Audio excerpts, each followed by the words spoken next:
Hey, what's up? Clayton here with Clayton, Eason Realtor in Northwest Arkansas, providing home buyers and sellers with the knowledge, the know-how, and a proven method to buy or sell a home in under 30 days. Today's topic, the 4 things that may arise between the time you get a contract and the time you go to close. The first thing is the inspection.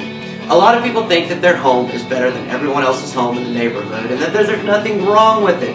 I've had new construction homes that have had their repair addendums done and they've had to have tons of work.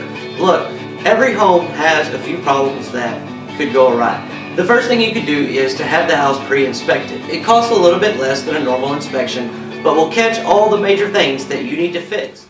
So the first obstacle to overcome when it's time from contract to close is the inspection. The buyer has 10 days to perform an inspection. They can either hire a professional to do the inspection or do it themselves. I always suggest hiring a professional, but to each their own. Once you get that report back, there's going to be stuff on there that you weren't going to know was wrong with your house. You're going to need to fix that stuff. One good way to avoid this is to hire an inspector like Leo to do the inspection before you list the house. That way, whenever you get the report back, they're not trying to renegotiate the price, and they're not going to be asking you to put in a lot of money after you've already paid their closing costs.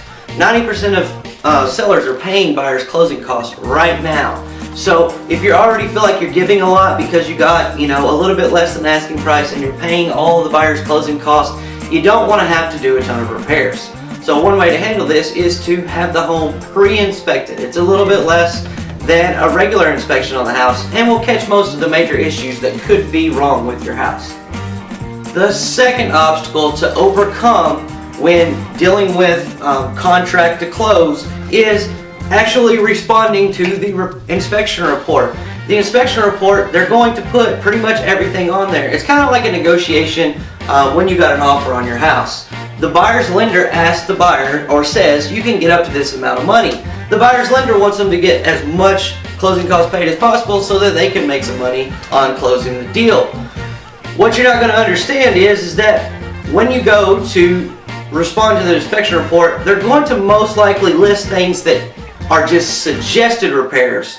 On the list, on the inspection report summary, there are things that have to be done and things that could be done or nearing the end of their life, like the heating and air, the roof, stuff like that that has a life cycle. You're going to see when you get to be a 10, 15, 20-year-old home and that stuff hasn't been replaced, is that it's going to be on the repair addendum as inspector suggests that we replace these things. You don't have to. One way to avoid that is to offer a home warranty or update those things before you put your home on the market. That'll save you lots of time and possibly a renegotiation when it comes time to negotiate on the repair addendum. The third obstacle to overcome when going from contract to close when you're selling your house is the appraisal. Appraisers are not like realtors. They do not understand the demand that is on the market. They also don't see how many people have showed the home, how many offers you got on the home, and sometimes don't even know if they're paying closing costs. A lot of appraisers now, they have a copy of the contract. Whether they look at it or not, I have no clue.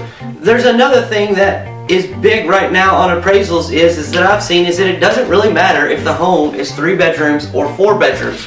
They're appraising the homes by neighborhoods, by location, and not by the number of bedrooms that are in a home. It's kind of crazy. I would think that a 3-bedroom home listed for $175 and a 4-bedroom home in the same neighborhood listed for $185 would be pretty accurate. In some cases though, that appraisal on that $175 house has not made it up to $185 for that 4-bedroom house. And so what ends up happening is you end up having to renegotiate the contract. There are 3 things that you could do during this renegotiation period to keep the contract going forward.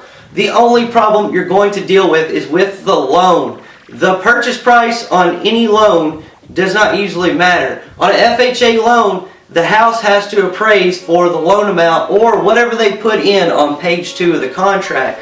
You're going to see a lot of times that on page 2 of the contract, a realtor will make an offer and they'll put that offering price in there. So say a buyer made an offer on your house for $250. You countered back at $255. If they put $250 in there on page 2 where it says house must appraise for blank amount for FHA loan, you're not liable to come down on the price of your house because that buyer only needs the home to appraise for what they put in that blank. Another thing that can end up happening, and a lot of times does, is we all meet in the middle. Everybody gives a little bit to keep the contract happy, to keep the buyers happy, to keep the sellers happy, to keep things moving. We don't want to lose this deal that far into it. The appraisal usually happens about 2 to 3 weeks after the home goes under contract. Who wants to start all over at that point? You're about a week to 10 days out from closing on the home, and boom, there's multiple offers on the house, but the appraiser does not appraise the home for purchase price. The only other options that you can do is either the buyer bring all the cash or the seller bring all the cash. And hey, when you're dealing with a contract and you have multiple parties involved, I think it's pretty common for everyone want to work together to keep the deal going, to get the deal closed. The fourth obstacle to overcome when going from contract to close in a real estate transaction is the actual final walkthrough. The final walkthrough usually takes place about 2 to 3 days before closing, sometimes even the morning of. The biggest problem that I find in the final walkthrough is not really that the repairs haven't been done, which in case last week I had one where the seller said, we've done all the repairs, and then we get there and they haven't done anything. They ended up writing a check for all the repairs that morning and getting it handled, but let's just be honest with what you do. Everything that you do, if it's wrong, will come back to haunt you.